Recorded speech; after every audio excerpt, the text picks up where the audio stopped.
Ration ব্যবস্থার উপর নির্ভরশীল রাজ্যের হাজার হাজার পরিবার। অতীতে এই রেশন দুর্নীতির অভিযোগ সামনে এসেছিল।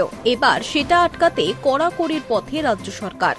সিদ্ধান্ত নেওয়া হয়েছে কেওয়াইসি না করা থাকলে রেশন পাওয়া যাবে না। এই পরিস্থিতিতে অনেকের প্রশ্ন, রেশন কার্ডে কেওয়াইসি কিভাবে করাতে হয়, এর জন্য কোথায় যেতে হবে, কি কি নথি দরকার। সরকারের দাবি, বর্তমানে অনেক ডুপ্লিকেট অথবা ভুয়ো রেশন কার্ড রয়েছে, সেগুলি ব্যবহার করে রেশন তোলা হচ্ছে। সেই কারণে রেশন কার্ড হোল্ডারদের কেওয়াইসি সেরে ফেলার পরামর্শ দেওয়া হয়েছে। জানা গেছে, এই কাজ না করা থাকলে ভবিষ্যতে রেশন পেতে সমস্যা হতে পারে। অনেকেই ভাবেন রেশন কার্ডে কেওয়াইসি করানো হয়তো ভীষণ জটিল প্রক্রিয়া, যদিও বাস্তবে এমনটা নয়।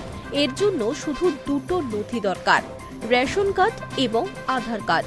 এই দুটি নথি নিয়ে রেশন দোকানে যেতে হবে, সেখানে থেকেই কেওয়াইসি করে দেওয়া হবে। কেউ চাইলে বাড়ি বসে অনলাইনে রেশনের ওয়েবসাইটে গিয়েও এই কাজ করতে পারেন।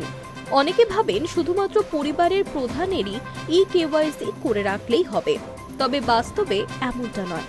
পরিবারের সব সদস্যের রেশন কার্ডে কেওয়াইসি করার প্রয়োজন পড়তে পারে।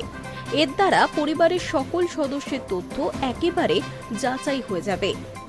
কেওয়াইসি প্রক্রিয়ার মাধ্যমে রেশন কার্ড হোল্ডারের পরিচয় যাচাই করা হয়, যার ফলে প্রকৃত উপভোক্তাই রেশন পাচ্ছেন এই বিষয়টি নিশ্চিত হয়।